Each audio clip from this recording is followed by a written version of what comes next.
Trump-loving truckers refusing to drive to New York City after his $355 million fraud ruling. Trump-supporting truckers are saying they are refusing to drive to New York City after the former president was slapped with a $355 million fine in his fraud case last week. Chicago Ray walks back trucker New York City boycott, but says leave Trump alone. He takes down his Truckers for Trump post less than 24 hours after his call to action. That's odd. Trump trucker boycott. Chicago Ray tells New Yorkers to stock up now as others join protests, refusing jobs and hitting back against Democrats who say they won't make a difference. Chat. Democrats say that the truckers won't make a difference. Does that remind you of anything that happened recently? The financial effects of this decision will be negligible on our bottom line.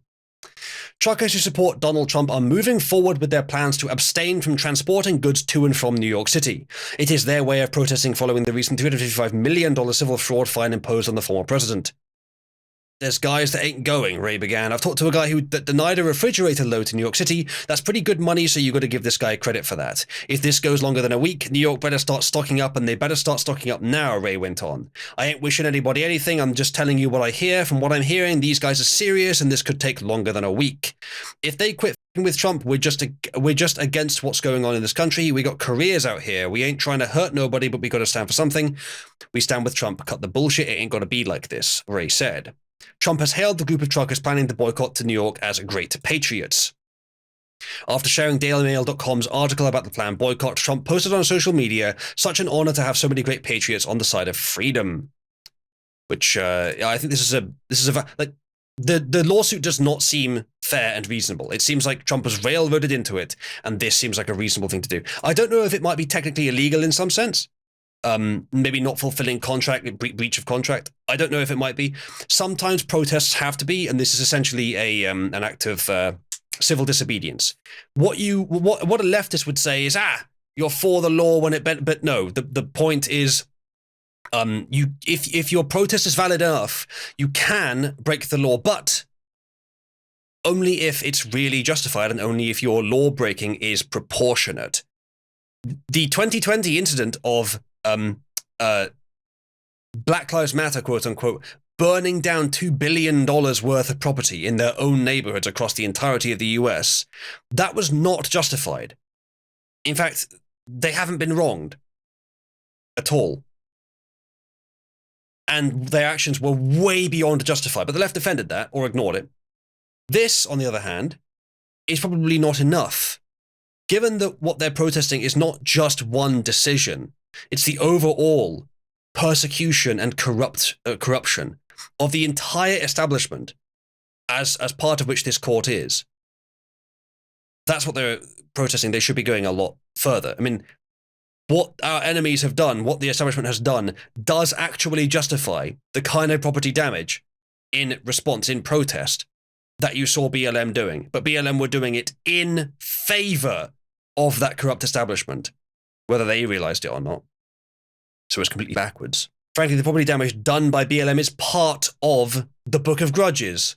Someone says, if the truckers break any contract by refusing to deliver to New York City, that's a civil matter, not criminal. That's true. That's true. So yes, it's not criminal, but still, if it's a violation of something, something that they can be held accountable for.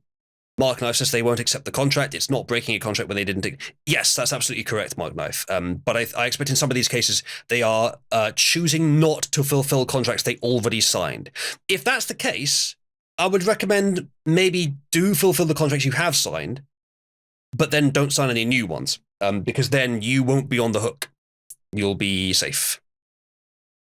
And obviously, you have to be willing to put yourself in some risk doing important things like this. I put myself in risk by saying this stuff. But if you can do the same protest without putting yourself at risk, and it really is the same effectiveness, then do so. Now, the only argument there is that if you take the contract and don't fulfill it, it means that no one else can take that contract, theoretically. Which means that it's slightly more effective protest. But as long as you get enough people to boycott it, then that shouldn't matter.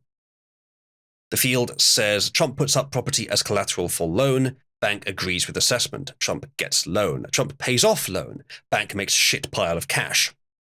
City of New York assesses property with obvious bullshit. City of New York gets corrupt judge presiding. Judge excludes bank saying it was all good and they weren't defrauded. Contaminated jury finds civil. It wasn't a jury. It was a judge decision.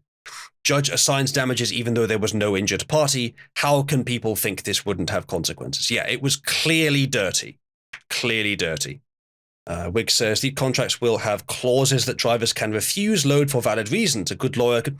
Okay, fair enough, Wig. In that case, they may be fine. In that case, if they're confident they can get away with it, they should take the contracts and not fulfill them. Di, did you hear that truckers across the US are refusing to deliver goods to New York City in response to New York City essentially railroading Trump in that fraud case and charging him what will amount to about $450 million for nothing? Oh, so, they're drowning out the cities again? That's good. Desertification. It's quite possible that New York will become a commodity desert if this continues, if this picks up, if this gets big enough, which it very much has the potential to do. This could be the next Bud Light chat, but imagine Bud Light, but to an entire city, a New York no less. I'm not saying. I mean, you stop this food supply and stuff like that into the cities. Oh yeah, and you know that'll change things quickly. Very quickly, shit will fall apart. Very quickly. If they do, yeah. When people start starving, that's when actual action will take place. Yeah, absolutely true. We don't know how big the protest is yet of not doing this, but given it's truckers, given what we've seen around the world, given what we've seen in the North US continent already, it's very possible this could become huge. I hope so, because it feels like we've been needing something to happen for a while. Yeah, indeed. Like some change, not war or any violence, but at some point, like, you know, it's just things have gotten out of control. Something needs to happen. Yeah, there are plenty of people in New York who don't deserve the consequences of what's going to happen here. Unfortunately, it's one of those matters where the protest has to, like, the protest will inevitably affect a collective, but it is ultimately the fault of the people who made the protest necessary. I mean, you know, sometimes sacrifices are needed, and I don't think many people will care that it's New York. Something tells me. New York is already bad enough. Anyone living there probably shouldn't be. They can possibly avoid it. Yeah, those ones are a lot cheaper. Those are only $150. Yeah. Now, I mean, now would be a decent time. Like, yeah, time to get out of New York. Yeah. New York allegedly did this against Trump. The bullshit reason they gave was to protect New York businesses. But the resulting protest against their decision may, in fact, shut down more New York businesses than they ever could have protected with it. Wolf says city dwellers should suffer. They're not all bad. Granted, a lot of them are, but they're not all bad. They don't all deserve the consequences. I hope those that don't deserve it could find some solution. The truckers have also posted on social media, quote, "Of course, liberals have all become experts on the trucking industry. They all know logistics forwards and backwards. They say we're all going to be replaced by AI. We have a deficit in this country of 85,000 truck drivers. You want to do AI? Bring it. We could use the help," trucker Jake posted in a video on X. Then you're going to say the illegals will take your jobs? Really? They can't pass a background check, can't pass a drugs test, and then there's the language barrier. What insurance company is going to hire somebody who cannot pass a background check? So truckers, you're safe, he said. Those of you who have to work, you do you, but those who are part of the boycott, God bless you, God bless President Trump, God bless MAGA America, etc., etc., trucker Jake said. Di, can we get the traditional chant? Trump, Trump, Trump, Trump. Yes. The field, Trump. I wouldn't necessarily trust fruit from trees in your own garden. Necessarily trust trees from fruit from trees in your own garden, because you can get species of trees and species of fruit which are not the kind you really should be eating, like crab apples or like cooking apples. You could eat them, but you still probably would rather get the proper ones. You just have to know how to handle, like, you got to know what you're actually growing, right? Like, if you're going to be growing fruit and veg and all that kind of stuff, know what it is actually you're growing. Because even with crab apples, also, there's all ways you can use those fruits. Just like you can't just usually eat them raw because you'll get sick. Yeah, I'm only making a minor point here. Like, if I had a fruit tree in my garden, I might not, I would be careful. I would be very We have careful. apples. No, we have apple trees that we use. Yeah. But again, you use them. They're, I say, cooking apples. You boil them. You put them in stuff. Like, you actually, Mm. you would use them differently than you would like a normal apple, because of the nature of what the apple tree is. Yeah, indeed. Though she's talking there about lemons in that article. I don't think lemons are quite as variable as apples. So you might be safer with lemons, actually. There is different lemons. Oranges as well as another one. There's a lot of different types of oranges. But most of them I think are all right. You just gotta know. Yep. There's ways of testing nowadays as well to check that kind of stuff too. For your information, Zenman, calling me a city boy, I have almost never lived in cities. I live in one now, a fairly small city, arguably just a town, but I don't really want to. I grew up in, my parents were separated. One was in suburbs, just kind of like fairly rural, sort of like small town suburbs.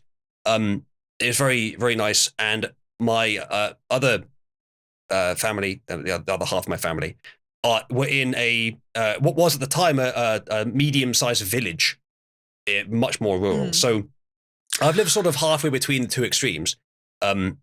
Both areas have kind of developed a bit more now, especially the latter. But in my in the first of the two that I listed there, the suburb, there's an apple tree at the bottom of the garden. There still is one.